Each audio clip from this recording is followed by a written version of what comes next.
Ante todo, quería agradecer al comité organizador por la invitación y permitirme compartir con ustedes la siguiente exposición que va a tratar sobre el manejo del fallo primario del injerto post-trasplante cardíaco.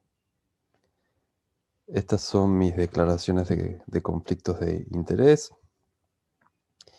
Y en los próximos minutos voy a intentar explicar lo que es la disfunción primaria del injerto, por qué se produce, cuándo se produce y cómo tratarla.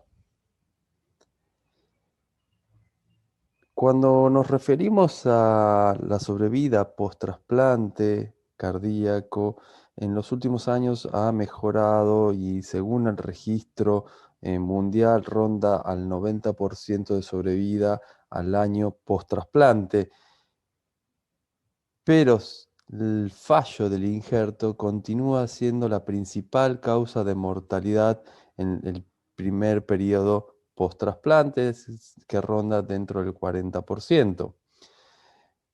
En relación a la epidemiología, la incidencia de la disfunción temprana del injerto, cuando uno puede revisar la literatura, varía entre un 2,3 hasta un 39%. Y esta discrepancia en la incidencia se dio dado que hasta no hace muy poco carecía de una definición exacta de lo que era la disfunción temprana del injerto.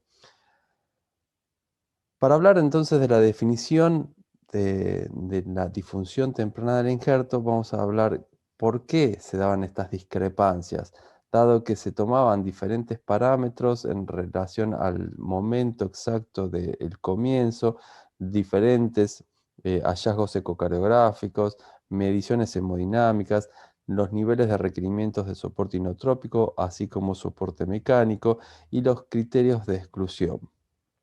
Hasta que, entonces, cuando se utilizaban estas diferentes definiciones, lo que daba era también una diferente impacto en la incidencia, así como en los resultados, ¿no?, de morbimortalidad post-trasplante. Hasta que hace un par de años hubo una conferencia de consenso, ¿no? Según el Registro Mundial de la Sociedad Internacional de Trasplante de Corazón y Pulmón, donde esta mesa de consenso se definió lo que es la disfunción temprana del injerto. Los objetivos que se buscaron era dar una definición de esta entidad, especificar un sistema de gradación según la severidad, dar los lineamientos para el manejo acorde, ¿no?, de la severidad del cuadro, identificar los factores de riesgo, así como el desarrollo de una herramienta de estratificación de riesgo, ¿no?, que puede ser usada luego del trasplante cardíaco. Entonces, ¿qué es la disfunción temprana del injerto? Bueno, es la disfunción que puede ser tanto primaria o secundaria. Es decir, que para hablar de disfunción primaria hay que descartar las causas secundarias, es decir, en el contexto de ya sea patología orgánica, complicaciones quirúrgicas orgánicas, ya sea kinking, tamponamiento, etcétera, causas inmunológicas como el rechazo hiperagudo o en el contexto de la hipertensión pulmonar, pero son aquellas disfunciones del injerto que se dan dentro de las primeras 24 horas, ¿no?, del trasplante cardíaco. Y cuando nos referimos a la disfunción primaria del injerto, ¿no?, lo que permitió este consenso es dar la definición y la gradación, es decir, que puede ser la disfunción tanto ventricular biventricular o como ventricular derecha aislada, puede ser la biventricular o la izquierda, puede ser leve, moderada o severa. Y esto tiene claramente un impacto en el pronóstico y en la sobrevida post-trasplante, como fue publicado, ¿no?, hace pocos años. Ahora, ¿por qué aparece la disfunción primaria del injerto? Y se sabe, ¿no?, que hay implicancias de factores tanto del donante como del receptor, así como periprocedimiento quirúrgico.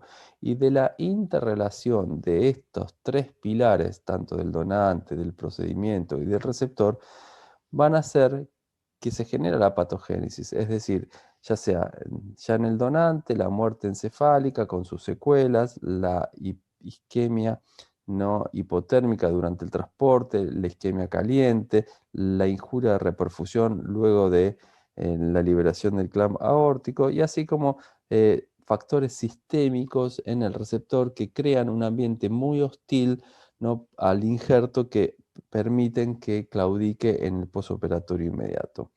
Y de estos, en el interjuego de estos factores, no, fíjense cómo aumenta las chances de probabilidad de fallo primario severo del injerto cuando, por ejemplo, si macheamos un donante, una buena calidad de donante con un buen receptor, las probabilidades de 1.4, pero cuando el donante es marginal y el receptor está en buenas condiciones, aumenta a 9.4, y cuando ambos, el donante y el receptor, son marginales, aumenta 30 veces, ¿no?, las chances de probabilidad de fallo primario en injerto.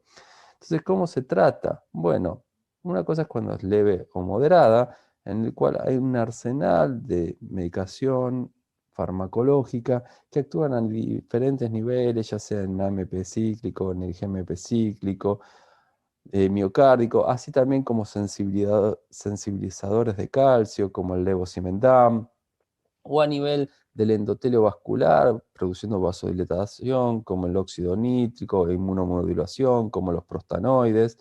Pero cuando todo esto se acaba, ¿qué tenemos y no nos alcanza? ¿Qué disponemos para el tratamiento, no, de la disfunción severa del injerto? Bueno, ya sea las asistencias ventriculares de corto plazo o el ECMO. Y hoy por hoy ya está publicado, ¿no?, que ya hay evidencia en la literatura que favorece el empleo del ECMO sobre las asistencias ventriculares de corto plazo en términos no solo de sobrevida, sino de morbimortalidad. Y esto se debe a que presenta ciertas ventajas porque puede ser implantado en forma rápida, bedside, tiene una configuración versátil, en la cual obviamente puede proveer soporte circulatorio y respiratorio, tiene menores complicaciones tromboembólicas, así como menor incidencia de sangrados mayores que requieran una reexploración torácica, menor incidencia de fallo renal con requerimiento de terapia de reemplazo renal, así como también menor incidencia de sepsis. El momento oportuno de asistir a un paciente post-trasplante es clave, ya que está claramente demostrado que la institución temprana de la asistencia tiene impacto, ya sea en la morbilidad, por ejemplo, este estudio de Scott DeRoot y Koji Takeda, que muestra menor impacto de disfunción renal en los pacientes que fueron asistidos precozmente, así como también ventajas en términos de sobrevida. Y es más, el análisis de Cox, la regresión mostró un 75% de reducción del riesgo de mortalidad en aquellos pacientes asistidos tempranamente con ECMO en comparación con aquellos que fueron tratados en forma tardía. Y principalmente hay más evidencia hoy por hoy que hay que, digamos, guiarse no solo por parámetros macrocirculatorios, sino por microcirculatorios. El winning, el destete, bueno, va a depender de estos factores, ya sea del escenario clínico, parámetros ecocardiográficos, parámetros hemodinámicos y de microcirculatorios. Ya el reporte de ELSO mostró que las chances de sobrevida en un ECMO disminuyen con la duración del ECMO, no, ya sea luego del 10.º día empiezan a caer las chances de sobrevida. Y aquí entra en juego, ¿no?, sensibilizador del calcio como el levosimendan, en el cual mejora las chances de winning, ¿sí?, así también como acorta la duración de los running. Y entonces esto es muy importante, y este es un trabajo muy reciente en el cual aquellos running de menos de 100 horas eh, aumentan mucho las chances de sobrevida. Entonces es muy importante la achuvancia del levosimendan al running de ECMO, no solo como inotrópico positivo y que no aumente el consumo de oxígeno miocárdico, sino para acortar rápidamente la duración del running. En el seguimiento ya fue demostrado tanto en América como en Europa, ¿no? El impacto de la severidad, ¿no? Del fallo primario del injerto en la sobrevida de los pacientes. Aquellos que lo presentan tienen peor pronóstico post-trasplante, pero fíjense que aquellos pacientes asistidos precozmente cuando pasan la fase aguda, cuando uno analiza la sobrevida condicional, no se encuentra una diferencia estadísticamente significativa en aquellos pacientes que no han presentado con aquellos que han presentado y han sido asistidos en forma precoz con ECMO. Es decir, que es muy importante la asistencia precoz para disminuir ese impacto en la mortalidad. Para terminar, les puedo decir que el fallo primario al injerto es definitivamente un evento multifactorial.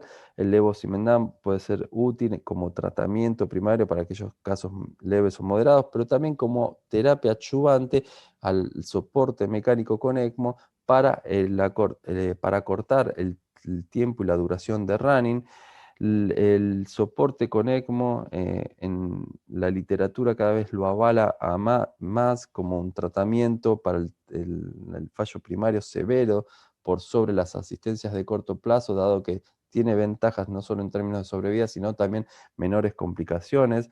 Es clave la intervención temprana, ¿no? de estos pacientes porque claramente está asociado con una mejor sobrevida, y los pacientes que sobreviven tratados con ECMO tienen la misma sobrevida condicional que aquellos pacientes que no han sufrido un fallo primario en injerto si son asistidos en forma precoz. Muchas gracias a todos por su atención.